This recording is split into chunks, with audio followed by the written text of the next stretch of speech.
those in the room and those online.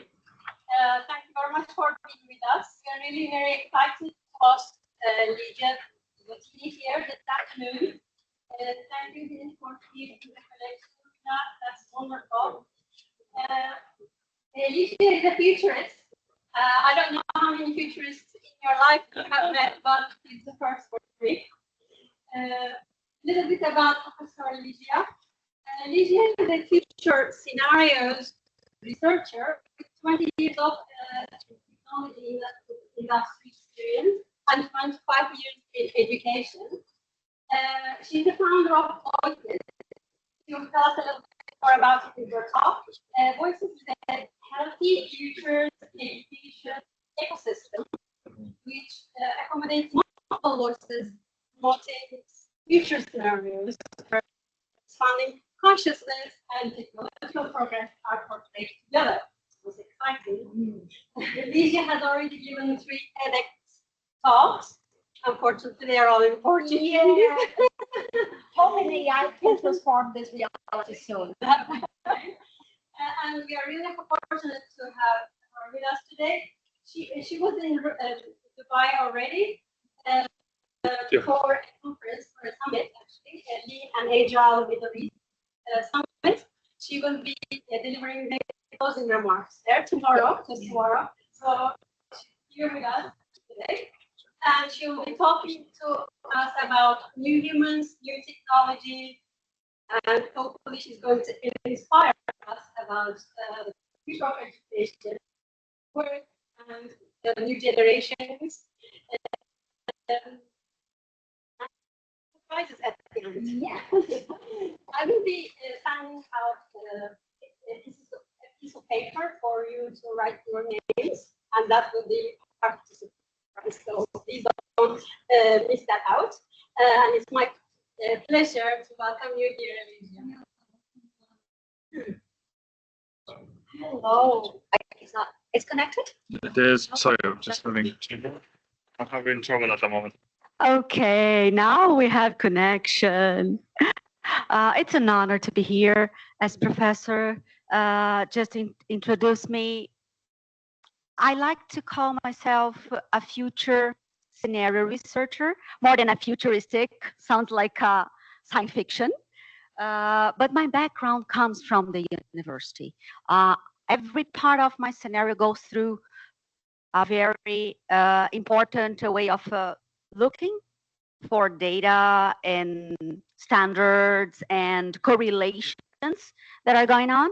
Because I've got like 15 years inside a big brand of technology, which was IBM, I could have the chance to get in contact, to meet people that were driving AI and quantum computing. I had the chance to be at New York headquarters, friends that were teaching Watson to talk, and those kind of things could not be only for me. So the executive part, meeting the professor part, ended up building up this startup, this company that I named Voicers. We tried to make the bridges between data, research, and all the discussions we have in place like this with the market. How can we go and address those kind of questions in companies, retrainments, workshops, and so on? With that said, the presentation goes now. Okay. Can you put the presentation ready? Yeah. What I want to bring here is my newest conversation. The first part is part of a book which called Futures. For me, futures is always in this S, in parentheses, because it's a multiple possibilities. We have many futures happening as much as we have many presents happening.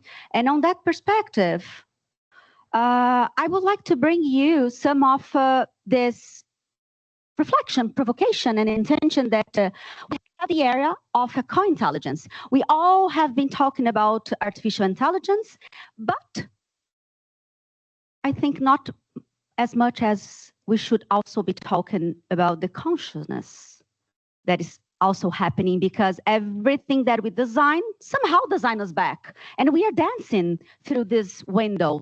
Okay, so here I think from technology I'm just put some slides just to keep us on the same page, but my conversation here is about what is happening on the human part of the society.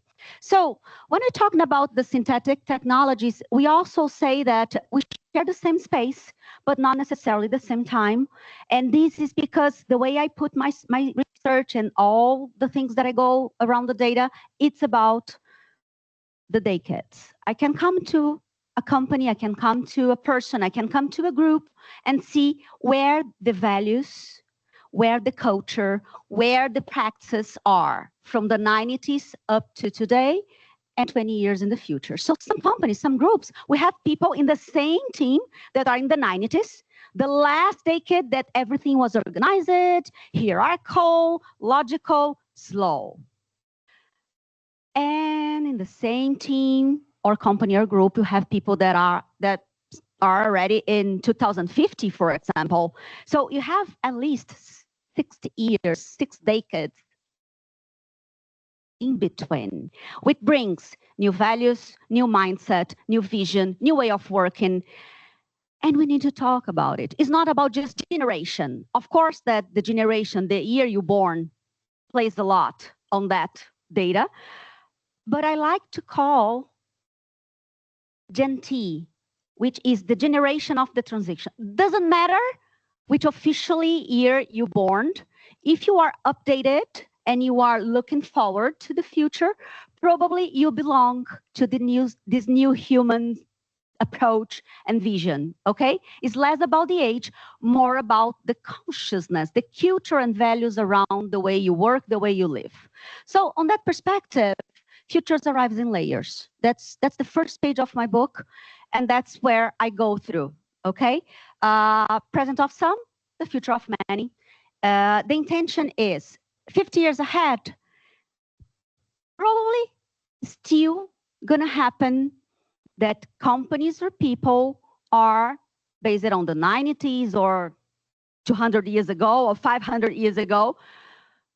Maybe 500 is a lot, but maybe in the 90s where I use as a reference point, because the model, the business model requires very traditional. Probably this business model is gonna require a lot of machines and less people, and it's okay, it's a business model.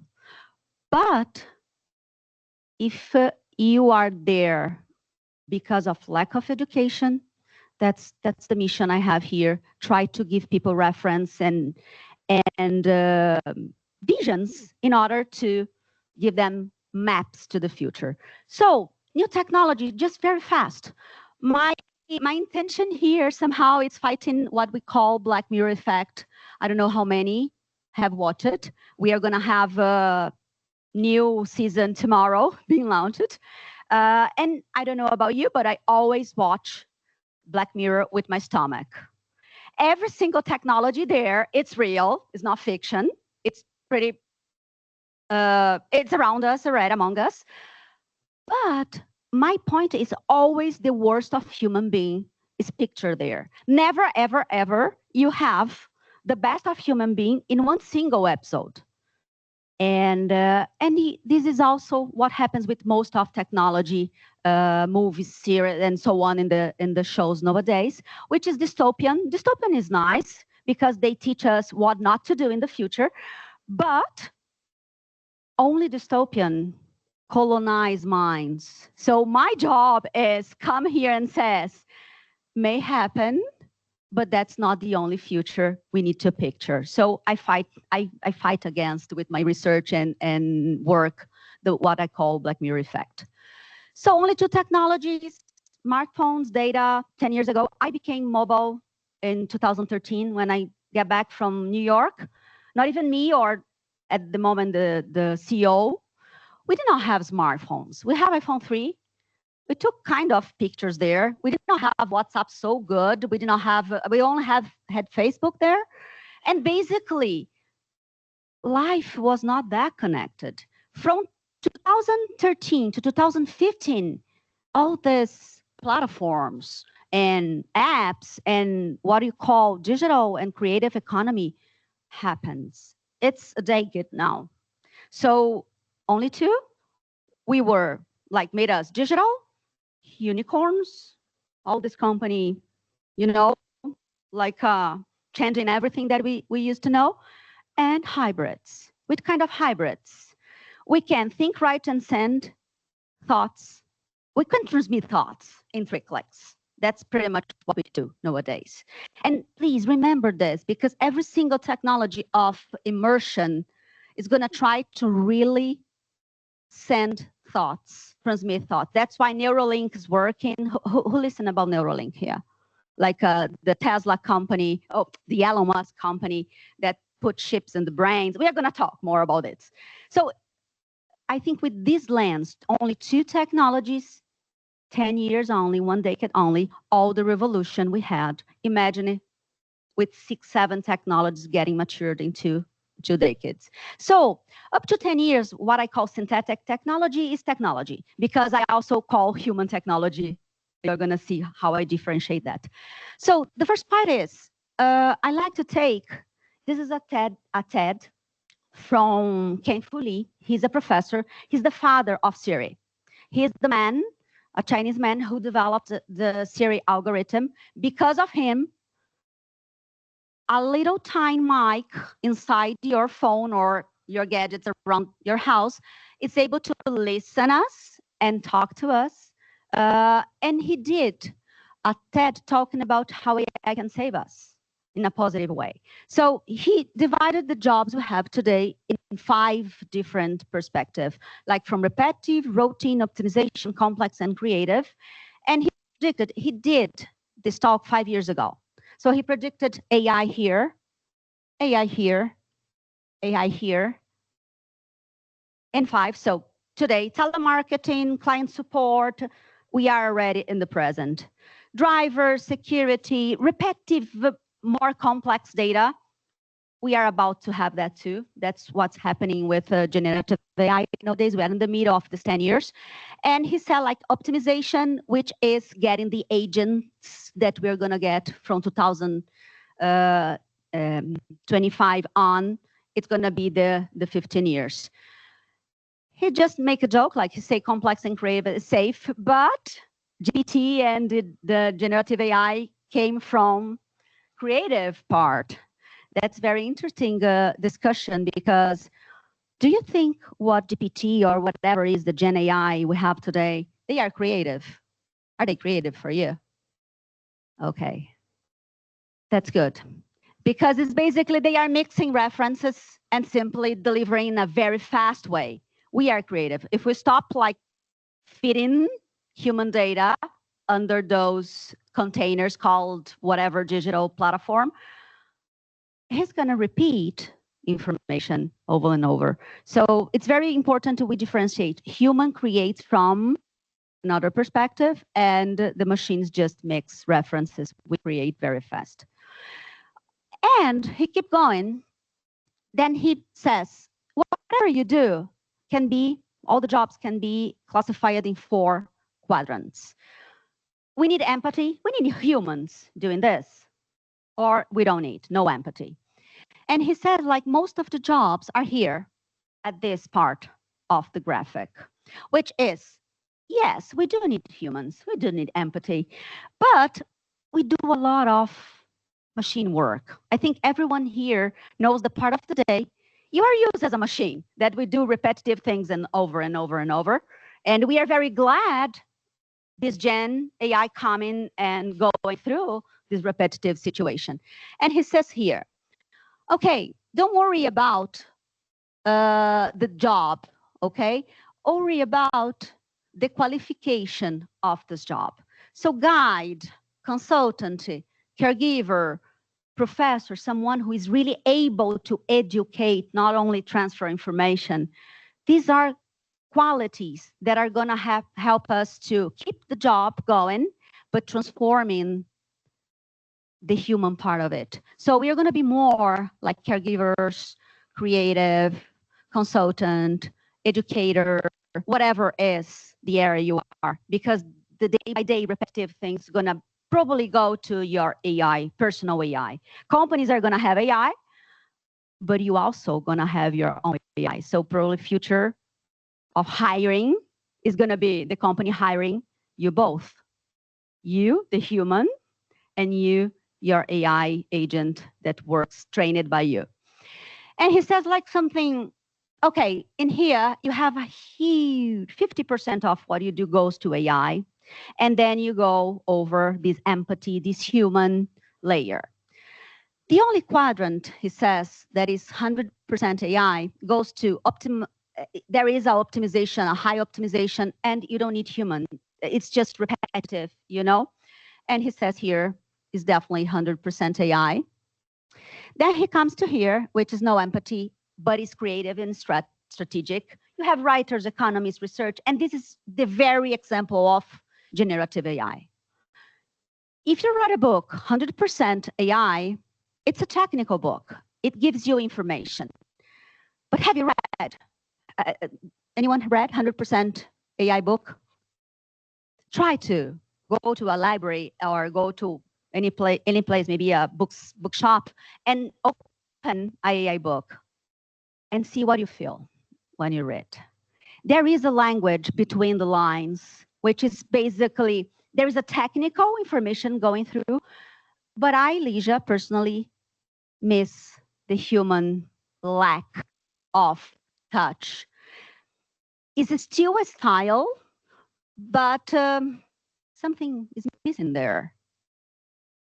The same economists, the same with journalists and scientists and artists. You can go through a journalist, 100% AI, just repeating Bloomberg data, 100%, 24/7. And then you have journalists who give their opinion, their visions. Future of journalism is more about how you inspire people to go through the data, the news, in a specific vision or bias or line of thinking. Same happens with education. The future of professors and teachers goes this way too. We are going to have data, knowledge, very easy. You probably are asking why, Ligia, it's a kind of using two glasses. One is a sunglass. I don't know. After I can give you the chance to test. Have you seen this already? Who knows?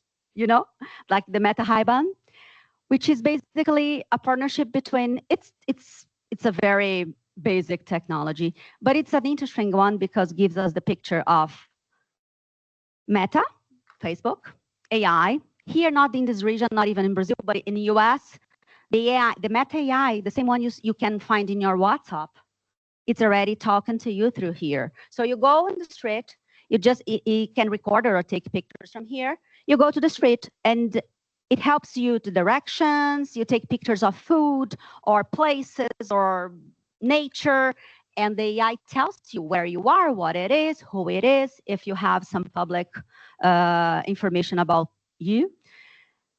And just go inside your mind because you have 3 years. It's coming. This is very basic, but the next generation that they're going to probably send us in 2 or 3 years, which is called Orion. It's an Orion project. It's an immersive glass this size, this small. So whatever it's coming, it's coming. Question is, what's going to be here is a mix between this one and this one. Part of this is going to be 100% AI. Part of this is exactly the last quadrant, which is we need empathy, we need creative, we need strategy. But everyone is going to have AI as assistant. The first job, I was in New York when Watson AI, IBM AI, started working.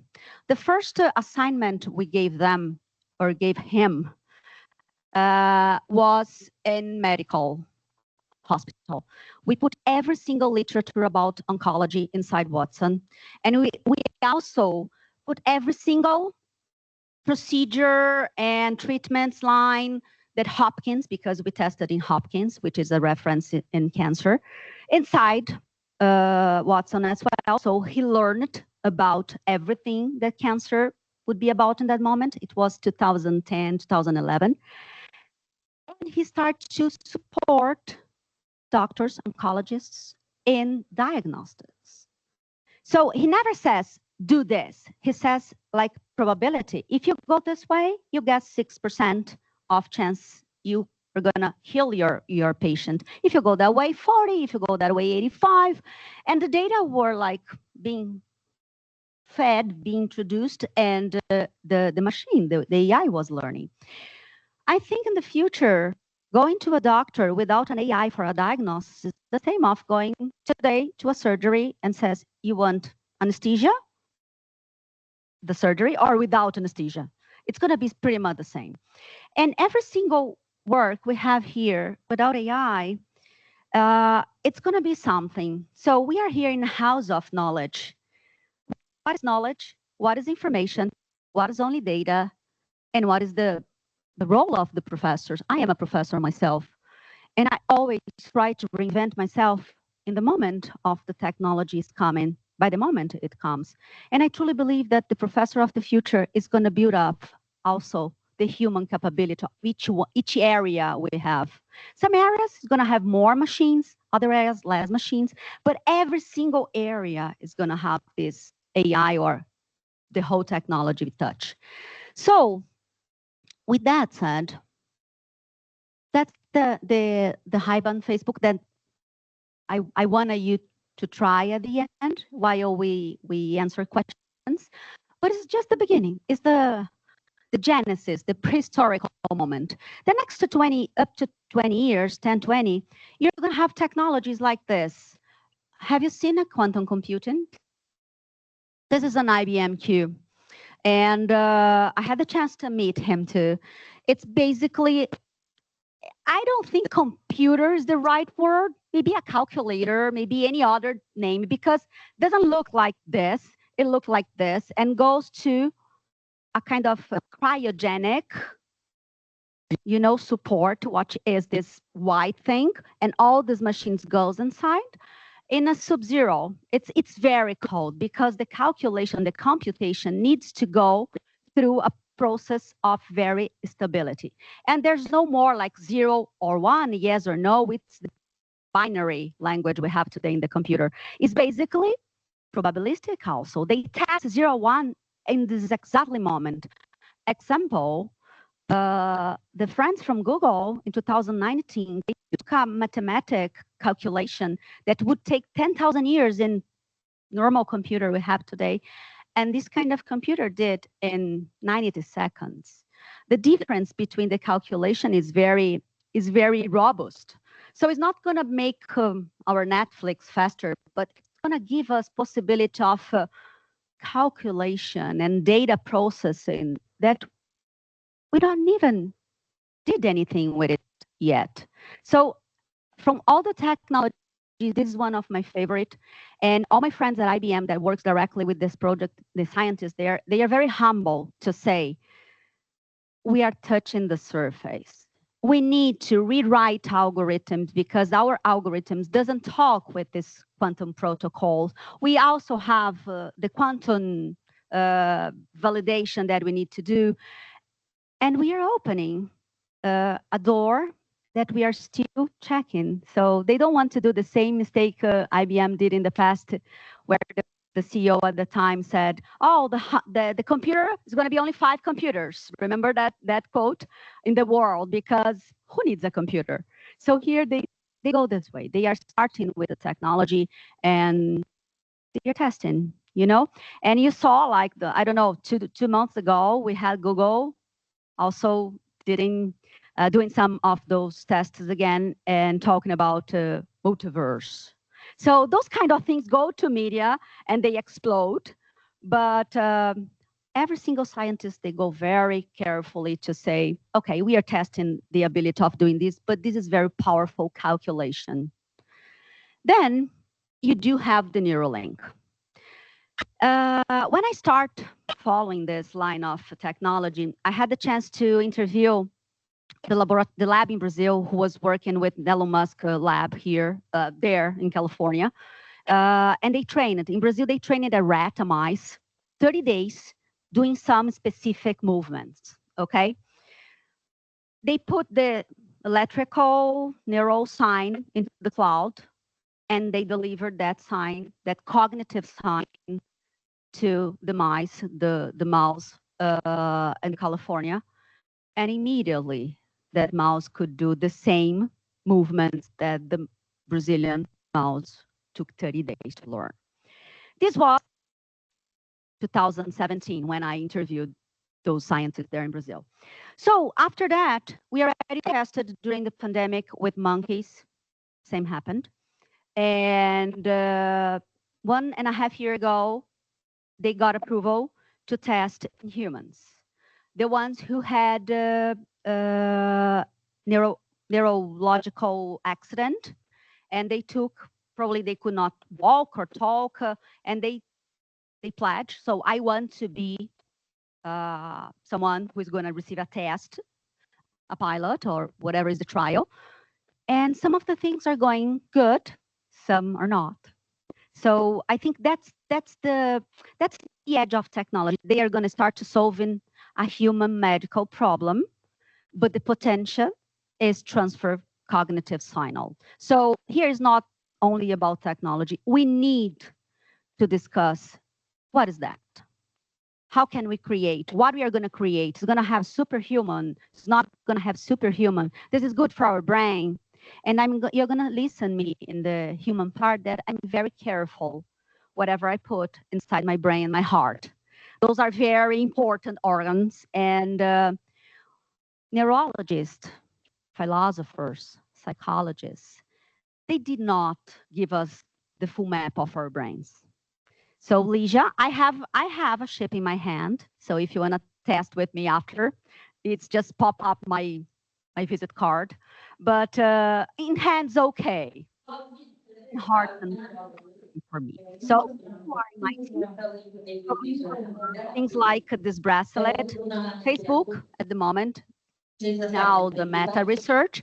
He basically bought a startup in 2019 that can read your thoughts by micro movements that you do. Every thought that you do happens micro movements that can be perceived by your pulse.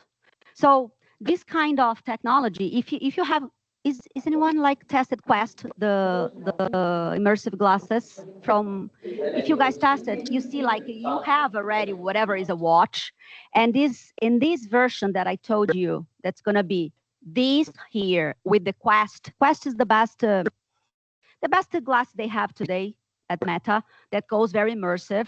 It's a digital reality, real time. It's a very good technology for whatever you have today. But basically, they are going to mix that glass with this glass and with a band, with a bracelet, which is this technology. Whatever you think goes through this spinal, like your spinal column, and then goes to here. And this bracelet can read your thoughts. Remember I told you today we send thoughts through messengers, WhatsApp, and so on. That's pretty much what they want to do too. Imagine in a world, everything is immersive. Your internet, you go with the whole body. Unless you have a virtual WhatsApp or mobile, you're probably going to talk every time. When you are in a WhatsApp, you are not here with me. You are in this reality. And you are saying silence your thoughts, your desire, your conversation. That's what they want to do. They probably going to have a virtual mobile that you can type, but ultimately, they are going to capture your cognitive quotient, your cognitive thoughts, and they are going to transform in message to your husband, wife, friends, mother, daughters, and sons.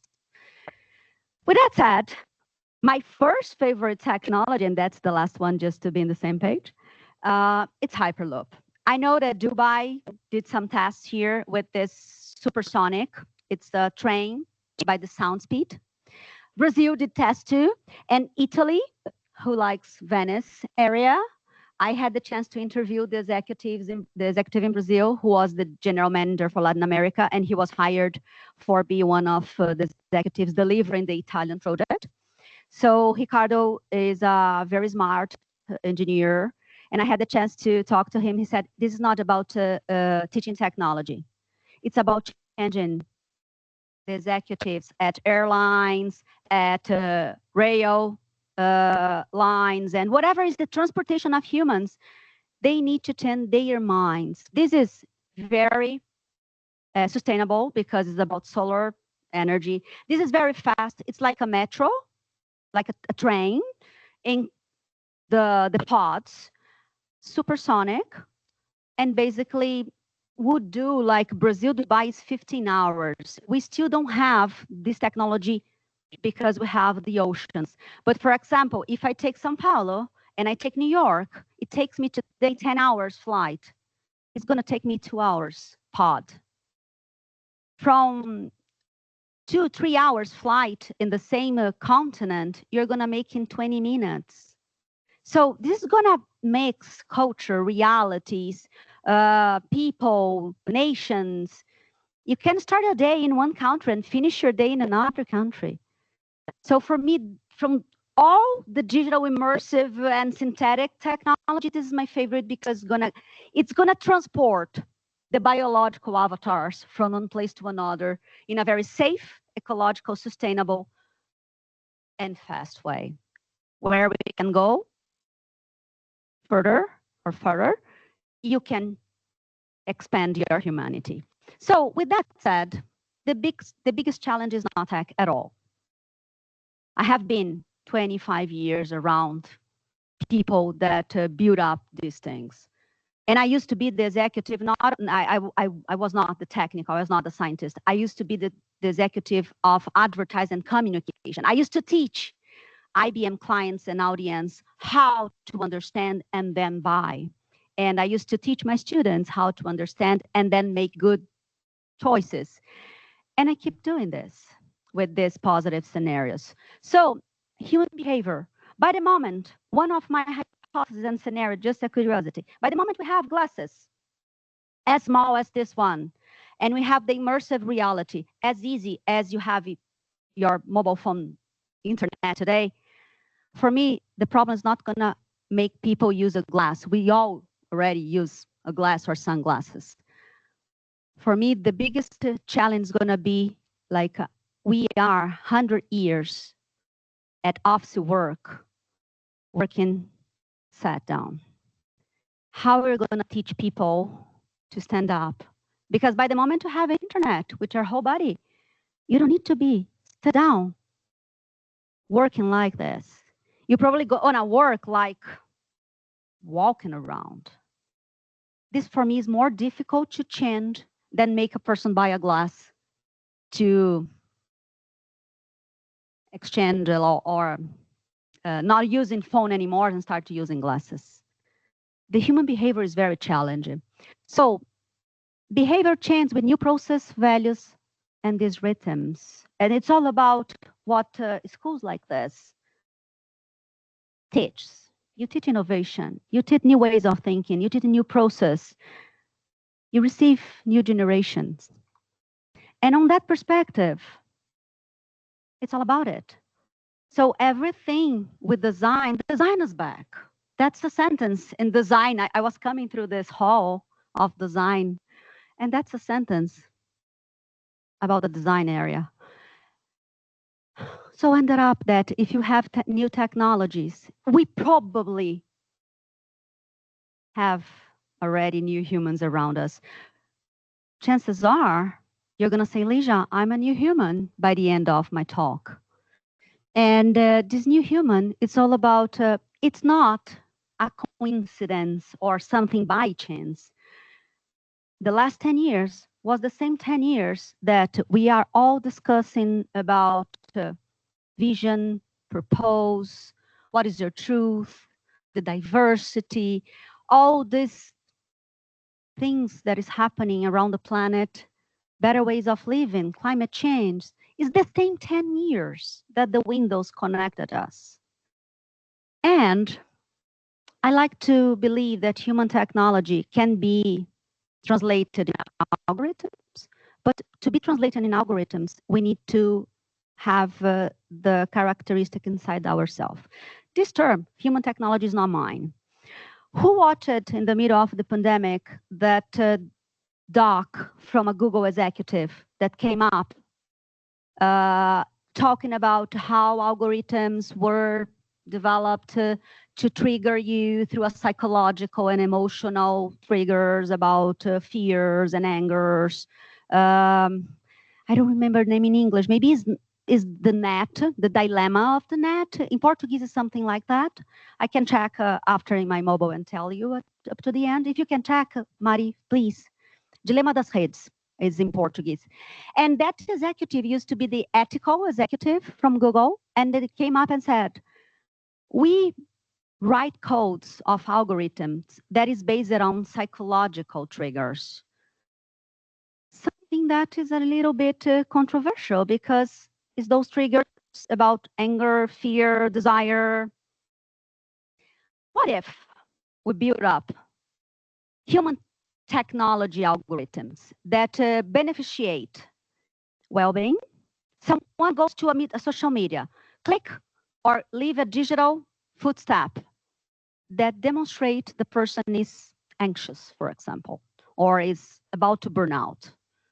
How could be algorithms that would support taking this person out of that moment? This is the first one. So well-being. The second thing is transparency. And the third thing is guarantee the voices of everyone. Of course, not violence, not criminal voices, but guarantee the democracy in those digital platforms. And I took the same for humans. If you can take care of your well-being, if you can take care of your transparency, your truth, whatever is real for you, and you could exercise the different tone of voices or the different view or visions around you, the more diversity around you, you're probably going to be an expanded or you have more consciousness around you. So I decided to start studying consciousness from a brain perspective, from a cultural perspective, and how this is going to dance in the future in the hand of whom we want the technology being developed. The ones who is very not integrated, not conscious, not human persons, or the ones you have this integration and this human-oriented perspective. So New Humans is my newest research. You can definitely download from the QR code. While I take a water, I'm going to give you 1 minute for you to check. It's in Portuguese and is in English, more than 100 pages.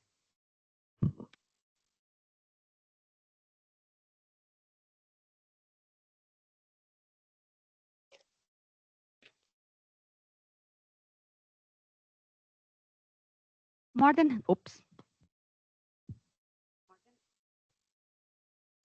Hello? Is it working? Hello? No? Yes? Okay. It's more than 100 pages, and you can check data and interviews and people who are already living accordingly to this more expanded vision of personal and social interest and needs. On that perspective, here you're going to have all the persons that you could have the chance to talk and interview. It was last August, and we launched it with a global brand, an English global brand called Future Brand, and have a very, very good mix of realities here. They are all leaders in their own career, and those two are the ones behind the study, me and my partner there.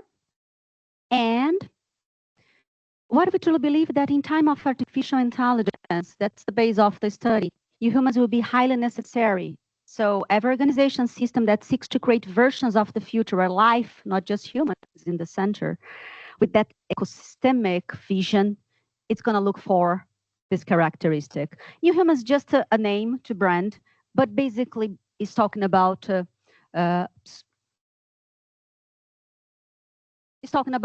individual who really got this unprecedented consciousness conversation that we saw in the last 10 years, but basically increased during and after pandemic. And they are more conscious, integrated human beings. Every time that I interview a person like that, they are reinventing society. They are hacking society. And I can see some of the young generation here. They are also coming with the value of the generation. You know, they are the signature at the end is they are not a trend, but they are a consequence. They are a consequence of technological force and these windows to the world, not just the mirrors, and the multiple crises and rethinking of everything. And on that perspective, if you're talking about like technology progress has given us personal mirrors and global windows, so we are all connected. I've just studying to come here. I got to know that you are the most connected um, uh, the United Arabian Emirates as the most connected here in the region. You have 100% more, 120% of connection social media, so more mobiles than people, and 85.8% of your population are using WhatsApp from 16 to 64. You are highly connected. So you have windows and you have many of them. But on that perspective, search for purpose, self-knowledge, diversity, physical, emotional, well-being, increase it too. I can go every single corner here and I see a different restaurant with fresh food and this kind of nutrition. I see a lot of centers of well-being. Yesterday I was, of course, the first place I've been was the future, the Museum of the Future. And I don't know how many of you had the chance to be there, but they go through an immersive journey to 2071 from all the technology that we are already living with. But the second floor is oasis, where they ask from us to disconnect from our technology and go through our inner technology. So you go there, you have places that you're going to have sound healing, you're going to have frequency healing, you're going to have sensorial healing. Everybody's going to talk about this from now to the next 20 years, how we are going to integrate this technology that we live with. By the way, the dream of an artificial intelligence is having a brain of you guys. That you eat a little bit, that you sleep a little bit, you take a little of water, and you do very elegant synapses in your brain.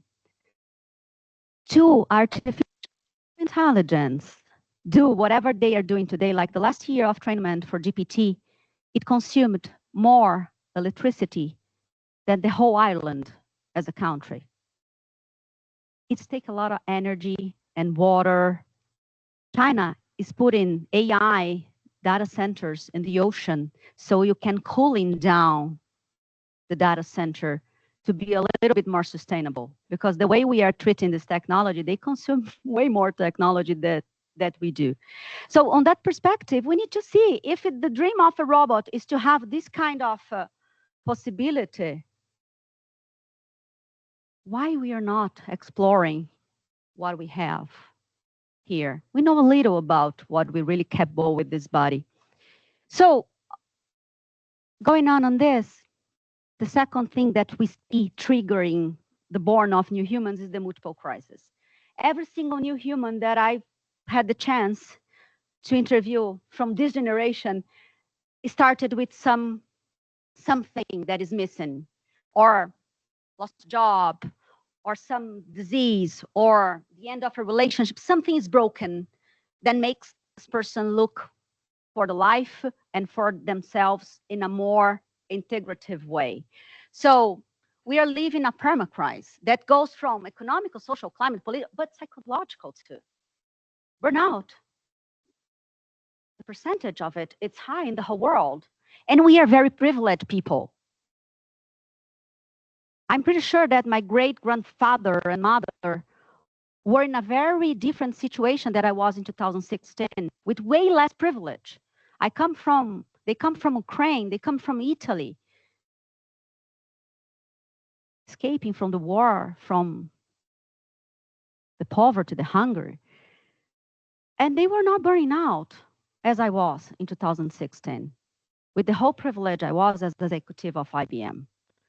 What is happening inside of us that we need to go deeper?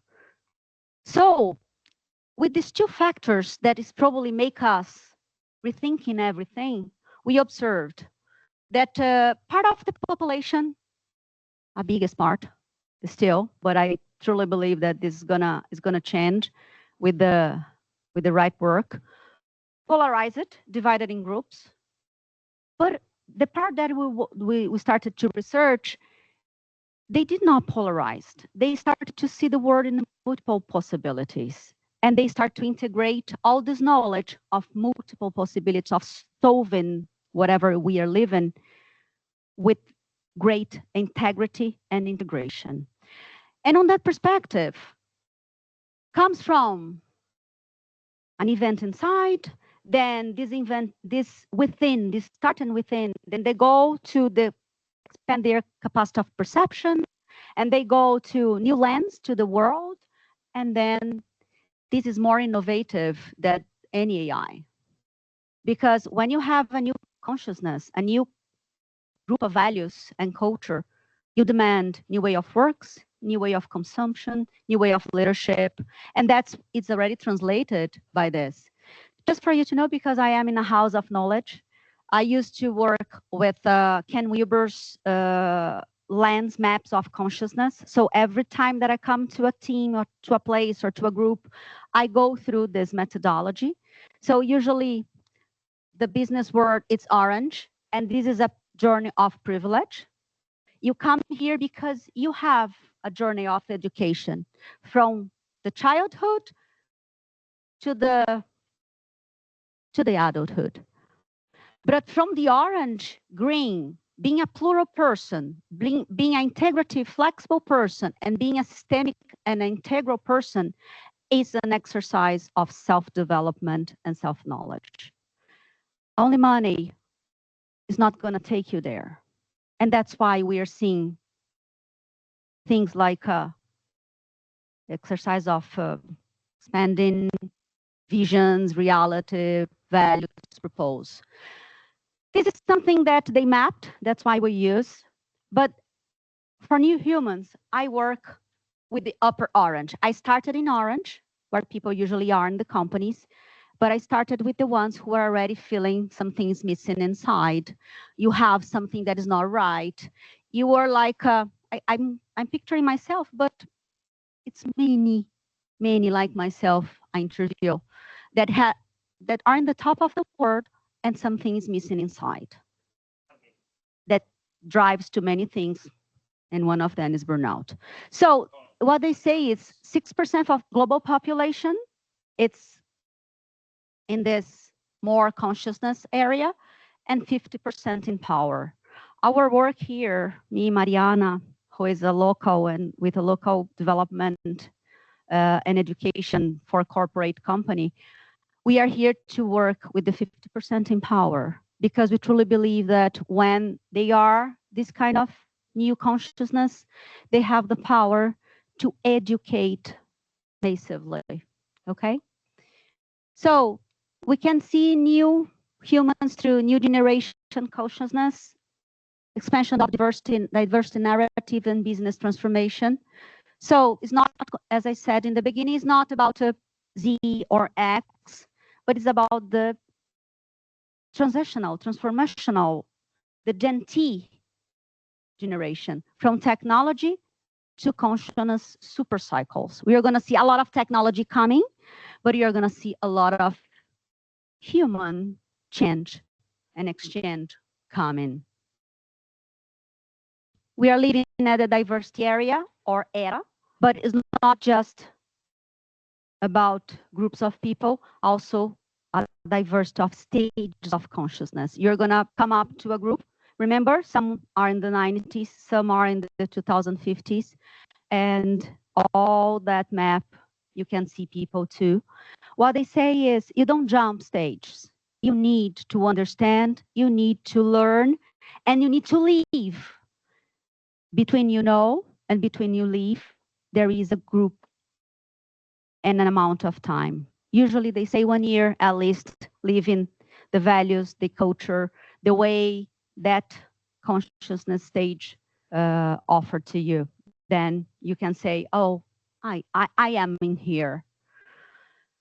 And business transformation, so business goes after whatever their audience wants to buy. So you see like brands Gen Z, they are drinking less. They are having different entertainment. They go more digital. They have this fast, they want to go fast to places or to positions. But all of this comes together to impact the way the companies serve the society. And there is a mathematic here. We believe and we bet new generation plus expansion of diversity, including the difference, business transformation, it's equal potential of consciousness change. And the orange, where the business are, you have 50% in power, 30% in population. It's a lot of people here in the next 2 generations, 20 years. We have a lot coming from new generation and changing and expanding their minds. So we truly believe that this is gonna happen. So if they're coming as generation, we are becoming. Every single one of us who are moving from only one way of doing things, one traditional way of doing business, one thing that it's right and the rest is wrong, everything that is expanding inside of ourselves, we are becoming. And to go in closing this is, there is what you call like a spiral of education. Everything I told you right now, up to now, it's about the power of technology shaping us, designing us. We are dancing with technology last 10 years, 30, but 10 years, it's very specific.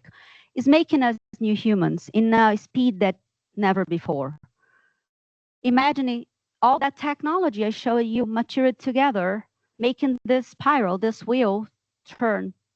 It's going to impact us, and we are going to impact work, consumption, and ecosystem. With the two technology, we are working digitally, we are teaching digitally. You can sell, we have a pandemic, and we did a lot in digital environments.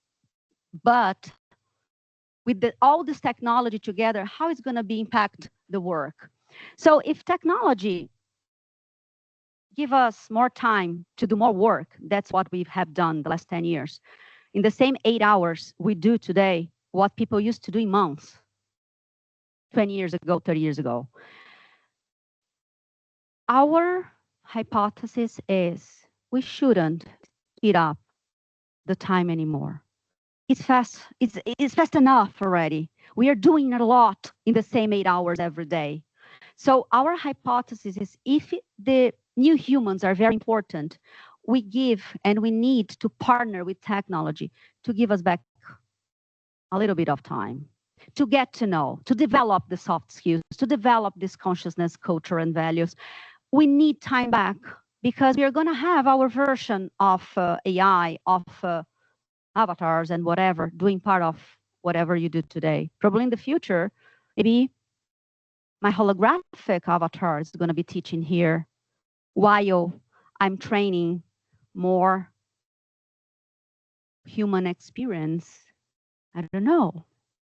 Today, we are all together at the same time with the same knowledge. So if technology is going to free up our times, we bet in the street, generative AI, immersive reality, and hypermobility. If we can move fast with Hyperloop, if my holographic avatars can teach you things that today I need to be personal or in person, and if AI is going to do my repetitive part of the day, what am I going to do? I don't have all the answers, but I'm pretty sure that we are going to have more time, get to know, but we did not have time to know up to now. So my hypothesis and provocation here is, so far we have used technology to increase performance, and we have generated significant infrastructure progress. We are here in the house of it. You build up in 5-6 decades this amazing country. What if we use technology to generate substantial progress in consciousness as well, while we keep going and growing the infrastructure? How would be the impact if we use the same power? If we go to work, like technology freeing up time, probably you're going to flexibility. Is it possible? Are you ready to move from industrial hypothesis values, which is 8 hours. Ford invented 888, 8 hours of work office, and 8-8 for the factor never ends or never stops. Almost 200 years ago, we still work in the 8 hours, 5 days a week base. I don't have all the answers. I'm just here showing some vocation. The ones in the economics, Jain is the father of macroeconomies. And he quoted in the 30s, almost 100 years ago, people of the future, us, would only need to work 15 hours a week, divided between Monday and Tuesday, to maintain the same productivity. He did not know that we would speed up time. We did not stop. That's why we progress so much, because we completed the rest of the week. Every time that we materialize faster and faster, we anticipate future and future on an infrastructure perspective. Okay? So that's Renata. Renata is the CEO in Brazil, and she's leading the pilot. I don't know if have you heard. I know you have English-oriented headquarters. In England, they started what they call 4-day week. It's a pilot there in Brazil and every country it's testing this. It's a week of 4 days work, usually from Monday to Thursday. The pilot challenged the company to get 100% of salary, decrease 80% of week time, and the employees keep 100% of productivity. Pilots in Brazil finished at the end of last year, and the results were all around in the biggest magazines we have, from HR to economy, because people want more time to do whatever they want with their human part. So in England, they are trying to add these as a work law, and they take the 40 hours and they pressure, they fit into the 4 days. So they do not work 8 hours anymore. They work 10, but they still prefer work 10 hours in 4 days and free up one of the day of this week. These are all pilots. I'm not telling that we need to follow these rules. I'm just telling that we need to test new way of giving people time back without losing productivity. We are getting technology, and we need to give people more time so they get to know themselves. She's the executive of Unilever for Latin America, and they also did something very interesting. It's each case analyzed by each situation, and in this situation, I have 2 HR directors. Both were pregnant. With the first year in Brazil, we have 6 months maternity leave, and they did not want to come back. Amazing professionals. They really want them there. They were 2 directors, and they proposed one thing for them. You want to have more time with your kids, I understand. What if one director position, one director role, and you 2 fit? The first one came Monday, Tuesday, the 2 together Wednesday, so they could exchange whatever would be the week challenges. The second one, Thursday, Friday. 2 directors, 1 position, gave them flexibility during 2 years. After the kids turned 2.5, they come back to full-time jobs. Another situation. Again, I don't have the answers, but I'm here to challenge how we could be more flexible. If we go through work, Saul, it's one of the Islam's leaders. She worked in an area of huge economic vulnerability in São Paulo. And she talks about word as identity, how we beat up that identity, how we give people the chance of wealth redistribution, how we give them the diversity of inclusion and autonomy without being plural beings. It's pretty hard to look to that situation in countries like mine and see a solution that is plural. And Marcelo is the one who gives us the integral conscious map in Brazil. And when I interviewed him, he gave me a question that I ask myself every day. Work of the future will potentially be less about companies or corporations and more about communities and ecosystems. Work, as we know, may not be an experience for 8 billion people, exactly the way we work today. And, provocation again, so far work has been synonymous of wealth creation and a unique identity for most individuals. How would it be if work was equal for consciousness creation while continuing to deliver wealth, but with multiple identities? When you go to the other pillar of our spiral, you go to consumption. As much as you grow your consciousness, you buy in a more consciousness way. It's more about your identity and your truth and how you correlated transparency. That's my partner, and she always says about not scarcity mind, but sufficiency mind. Are you ready for that? Our planet claims for that. He's an anthropologist in Brazil. He says we have 3 layers of consumptions, and these 3 layers are going to drive us to the future. First one is functional consumption. I'm hungry, I need rice, I buy any rice. I'm hungry, I go through the advertising, I'm going to buy the one who triggers me more emotionally. So is the emotional consumer. Are you ready for social and moral consumers? The ones who really are not triggered, who are not hunger, and who are, every time they buy like from the brands and the companies they believe their truths are connected to.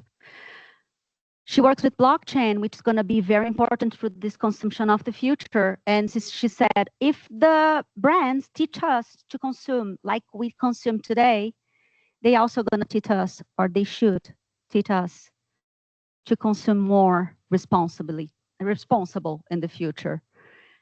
And that's what we see with some of the brands around us. I like the word that she taught me. Consumption will be atavic. Atavic is another word to say ancestral. It's more about the fresh, the community, the local, the connected around us. And, oops, this is good because we are here in a meg city. I am in a meg city in São Paulo too. And usually we go through the other parts of the cities or the country. My country is huge. And we want to colonize with mega city. That transform the natural, the rural, the ocean part in a mega city. The question is, we can turn to mega city, but we also should preserve some natural states, the desert, the ocean, because they give us the slow time perspective. Every time that I want to slow down, I go to the forest. I live pretty close to one. And I can see myself again. Who rules who? We are going to destroy the nature. It destroys us first. And that's the perspective. So far, organizations have taught us about mass consumption, which is often characterized by excess and accumulation. How would be organizations teach us or promoting new forms of consumption based on transparency, trust, and sufficiency? Ligia, this is so ideologist. This is a topic. People very influent are coming over this reality too. And they are going to demand that anthropologists in Brazil, they said in our region, they are 5% of the consumer, but they do a lot of noise. They go all around the laws because they are very well educated. And they are usually influencers in their communities, in their companies. They are coming. Point is, we should be ready for them too, because they are going to do a lot of innovation based on this integrity. And the last one is ecosystem. We talk about human-centric a lot in the last 50 years, but we need to start talking about life-centric. I have friends in Brazil that are very innovative in law office, and they are defending the rights of the river, the rights of the forest, the rights of other living beings. And this is a business already that is coming, mainly in countries like mine where we have Amazon forest, for example. We do have this more clear. What is the right? Say again? Yes, Pantanal from your hometown. That's the purpose of Life Centric. We are all connected. And it's less about only sustainability, more about regenerative, is more about regeneration. So we truly believe that we need to, she's a very important voice in Brazil from the UN, the United Nations, and she works globally about the climate change. It's my friend, Camila.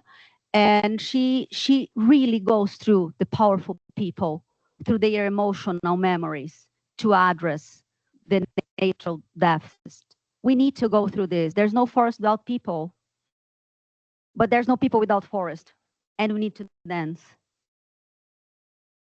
Dani, she goes in Brazil with a very strong community called B2Mami, where she goes with maternity and mothers together to drive business among this community. And she's a very strong woman talking about the future has to be about shared resources, has to be about collaborative network and communities.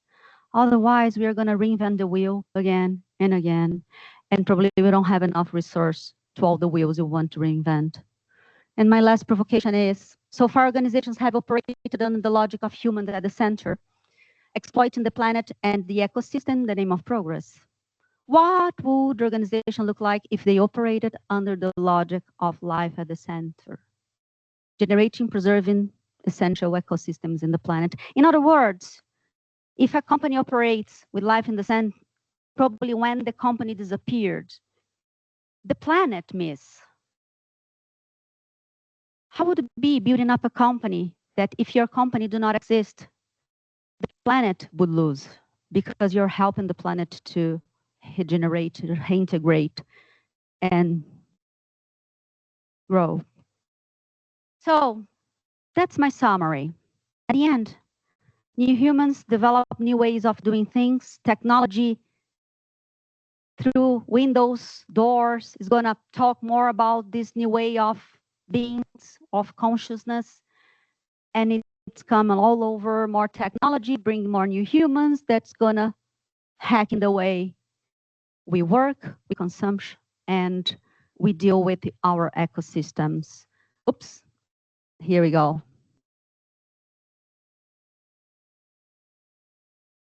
So if I could, I did a little exercise when we have more time in workshops, we can build up together. But I want, because I am in the educational institution, I want to give some ideas of what would that be if we apply these new humans' demands for the future.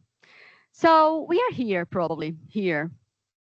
AI tutors, vocational professors, digital AI, immersive reality. We are between here and here, delivering contents and hard skills, emotional, sensorial learning journey, human skills as part of professor wholes, non-linear annual journeys.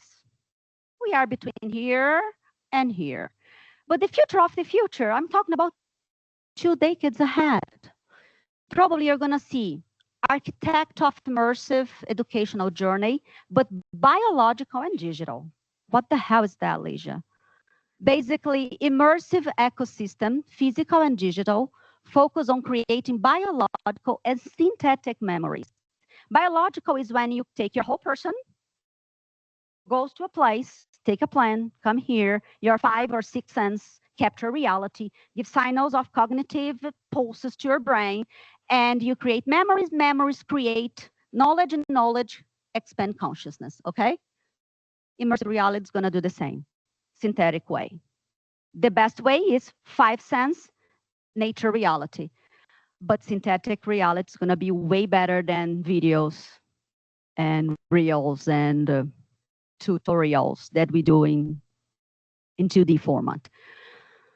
Physically, the environment will be designed based on neuroarchitect, biomimetics, biophysics design. Individual will learn better in design the environment. I love this area. I have a lot of neuroarchitect friends. I am part of the Neuroarchitect Academy in Brazil because I truly believe that places like this helps me to be more innovative.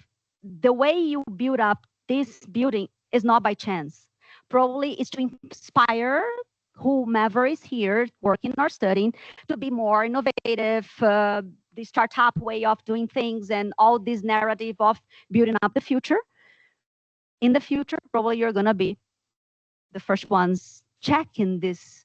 How would be building up a place where lights helps me with my harmonies, with my brain waves, with all the things that can help me to have better memories that's gonna unlock better versions of visions of the future, of the area, of the whatever is the study. Remember, knowledge is gonna be a commodity as well, because it's gonna be here. Whatever is in the humanity knowledgeable. You're gonna be in the business of building up better persons in the future. Focus on economics, literature, mathematics, humans that it's gonna be humans because you were part of their lives. Okay? So I could be here talking about this forever. Takeaways. You are in the era of co-intelligence. Artificial intelligence with consciousness intelligence. Technology is gonna free up time. If you have any leadership in any place, are you gonna put more work or are you gonna give you flexibility to your team, get to know themselves in soft skills and humanity better? First takeaway. Second takeaway, from professional identity to integral identity. You are not only your job. We need to have more time to be partners, mothers, friends, sons, daughters, and we need to have the psychological safety, security to bring all those people to the job as well. And this means we need to be flexible and deliver flexibility. I don't know how. As a researcher, I would love to learn from every single ecosystems and companies how they are working on their flexibility. Investor, consumer, are you ready for them? They are gonna come with these truths, essentially self-responsibility. They are not triggered consumer. They are gonna put their money in what they believe.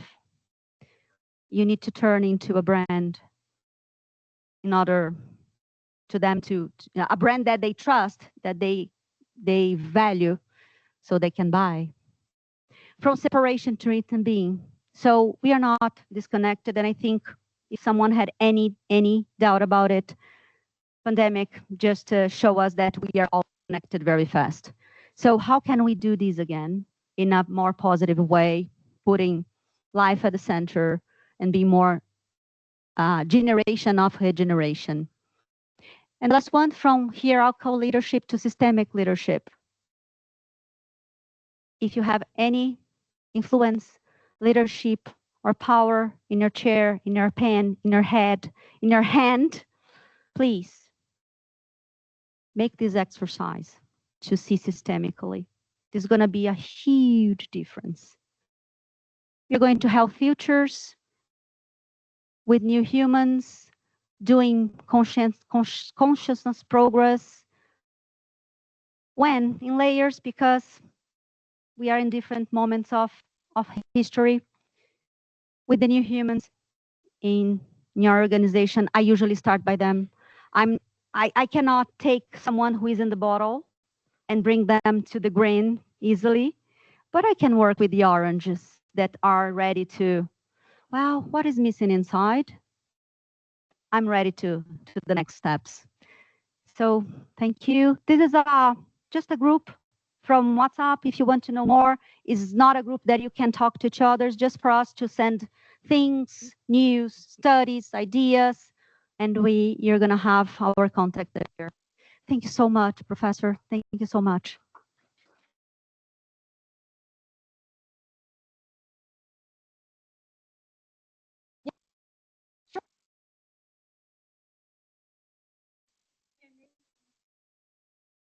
We are going to have the lucky draw as well.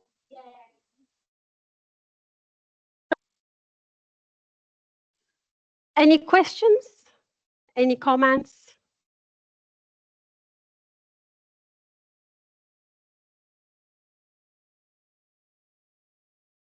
Thank you, Kiliman. Thank you very much. It was really, really interesting and thought-provoking lecture. My question is, what is your thought and what's your point of view about the, because we heard this AI, but we didn't talk about the artificial general intelligence, that most of the investment is going towards artificial general intelligence. What's your thought about the, first, when we're going to reach it, if any? And what would be the impact of it in us as a human society? And are you a doomsday point of view that this is going to kill us all, or is it going to be like, no, it's going to help us to progress towards the, in your terminology, better consciousness?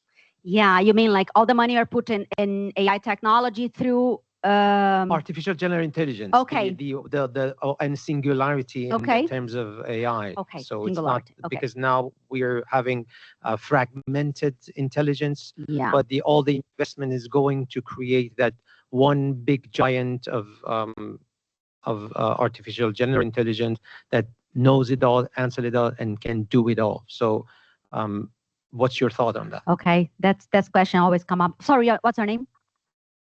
Kevin. Yeah. Well, it's a lot of speculations if we are going to reach a singularity. Some big names like Peter Diamond's and all those people from Silicon Valley, they used to picture like 2028 as the singularity year. And then my friends and the people I research, one of them is the Latin American and also global leader from IBM to AI. He says like consciousness not going to be reached by the AI. Consciousness is another thing that we even touch at the surface. We think that the brain produces consciousness, but what neurologists and some of the psychiatrists, probably your whole body capture consciousness. You have neurons in brain, stomach, heart. So with that said, what singularity is, that's my point. If you're talking about, oh, the Turing test, it's already done. The capability of process and deliver a conversation, probably are going to get. The way we are picturing today, we do have a black box inside the algorithm of AI. Even the one, who is a coder here? Only for me to know. Even if you code something, help me with the specifics. The way they hang and the algorithm index conversation is not because they listen us. It's because they say, oh, church or temple. With temple, you have faith, you have people, you have priests, you have prayers. So they index words around and they can give you answers because of this indexation. Even if you program the algorithms, the way the algorithms hang or index that intelligence is a little bit of black box, correct? It's difficult to get how it does. There is intelligence that the algorithm itself makes. So I don't know if it's singularity coming from that black box, but I definitely have a cautiousness every time that a coder say to me, I develop an algorithm and the way it works, there is a part I cannot control. We don't know what comes from there. Intelligence comes from there, but consciousness comes from there. I don't know. I bet no, because I am in the group that believe consciousness comes with your whole biological body. That's why I don't know who just followed the South by Southwest discussion, the MWebby, the futurist there. Well, she just came to the stage. She's the #1 name about the scenarios, the future scenarios in South by Southwest in Austin every year. And this year, she bet a lot in the biological technology, which is gonna make the AI having a robot that is part synthetic, part biological to feel and experience the world and then get singularity and then get consciousness. So the whole discussion is, what singularity really is, what is in the black box of an algorithm, and how can we drive consciousness and what it is, and if the machine with an artificial body, half artificial, half biological, can get consciousness through there. Where we are now is very far away from this, but definitely we are putting a lot of money inside a thing that there is two black boxes for me: the algorithm and the way you're going to give them bodies to experience reality.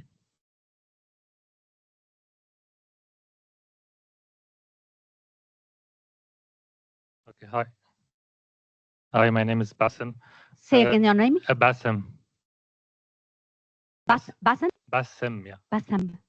I love go that far and listen names that I never listen. Thank you. Yeah, it means smiling in Arabic. Awesome. Thank you very much. Very, very inspiring ideas, because I had a similar realization a few months ago that, people are scared of AI, but I had the same realization that AI will give us more time to reconnect again to ourselves, to our communities. So I had the realization that actually the future could be also in the past, so that, we'll have more time to reconnect our communities, probably to form bigger families, the traditional way of life. Because the happiest moments I remember are when you gather around in your big family and share stories and connect. And instead of being now just disconnected and burned out, that's the future. And so currently I'm working on a startup idea which helps people to share their stories in writing very easily. It's very possible with AI. So, and the idea is to optimize for connection and value instead of, some dopamine hits. So that's what I wanted to share. So thank you very much. That's awesome. I would like to connect with you and learn more about your startup, Yeah. please. Everything that can give us more connection and the possibility of being more humans interest me. Thank you. Okay, go there. I'm here too. If you want to stay, I can stay. Okay. Okay. Okay. Okay. Okay. Okay. Thank you so much. It's really, really amazing and inspiring talk. We as humans, we have so much in common from different backgrounds and so forth. But when we talk about these ideas about new humans and the consciousness, it is also going to be governed or affected by our values and our beliefs. And we have different values and different beliefs. So how can we also make these kind of links between new humans in different ways, because there are different values and different beliefs, but we also take in consideration that we have so much in common as well. Yeah, thank you. Amazing question. I do not have the answer yet. I'm definitely going out with this research to different countries and regions of the planet. I think my mission from the next 2 or 3 years is mapping. Besides coming here and making talks and trainings and workshops and starting doing business at the region, what I definitely want to be as a researcher is mapping how is new humans in Dubai, how is new humans in India, and the other different Arabic countries, and in Europe, and in different countries of Europe. I think I have a lot of work, like going around and having the right partners in order to get the data. But I truly believe that the central truth, which is time, we all have time, and time back to be more you, doesn't matter what culture it is, seems to be a good idea. Then flexibility, then transparency and trust, then definitely being ecosystem and regenerative.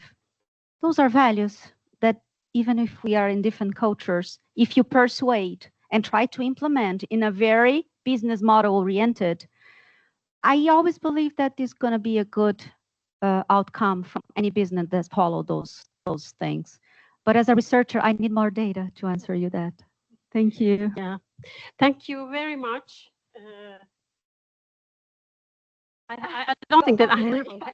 Thank you very much, Ligia, for this inspirational talk. There's so much to talk about it. Consciousness is a very interesting area. I mean, every single one of us also have history, a personal history, and that is also affecting our consciousness and our culture and all the rest of it. And I know that they are trying to find the mathematics behind it, right? We have mathematicians here. It's amazing. I need to comment here because sometimes I have lack of mathematics.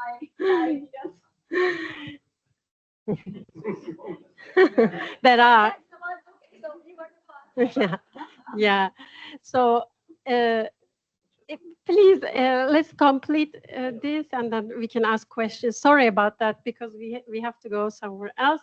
I'd like to give a little token of appreciation from our university to Ligia. Thank you so much for being with us.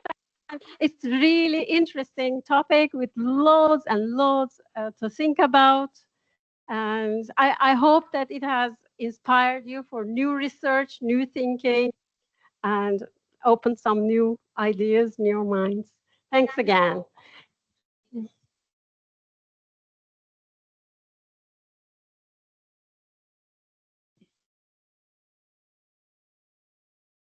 Before we forget the surprise, yeah, we have written everybody's numbers down. There's a wheel here. So you go ahead and click. where? Here. Okay. A touch? I don't know, it's not a touch. Okay, okay. Like this. Let's go. I think you're going to share a book of yours, yeah? Yeah. 27. Is he still with us, he or she? 27. Igor? A student.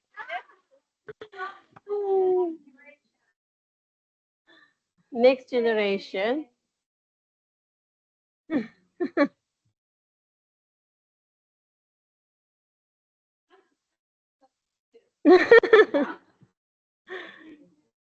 Yeah, blessed. One more, I think. Yeah. Please.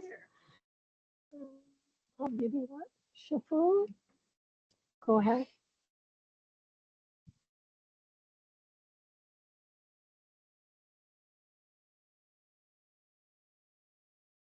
29.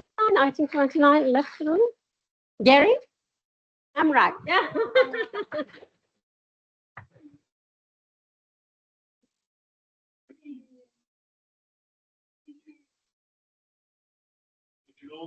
Also in the end. Oh, wonderful. It's about to die.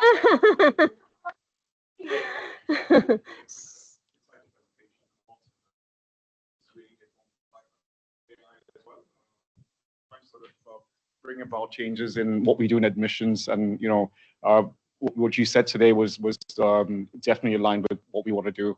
And yeah, thank you. Thank you very much. Professor, this is yours. Oh, Take a little bit of me with you. Thank you. I was going to ask for something. Oh, that's wonderful. It's possible to buy it through Amazon, yeah? Yeah. And here as yeah. well, if you want. Up to tomorrow, you are going to be able to buy it. 4 years, it's on my website. I can use it. Yeah. I don't know. I don't. You want to? Yes, here. Mariana can help with the book. Yeah. Mariana is my partner. Mariana. A local partner Mhm. here in the region. She is with a company that's gonna make a very interesting evolution in the business world.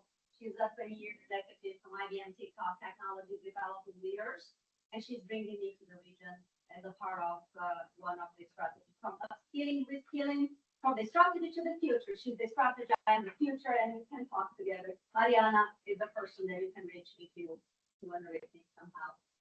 Maybe you can meet the book later as well. Yeah. I think here all the time. Because in my country, I don't know. I know that Brazil is not developed as much as the infrastructure as you guys are, But we have something that is instantaneous way of payment. We call PIX. If you want to buy something, you just go in a QR code and you transfer immediately money from one another like this. Usually, I just bring my book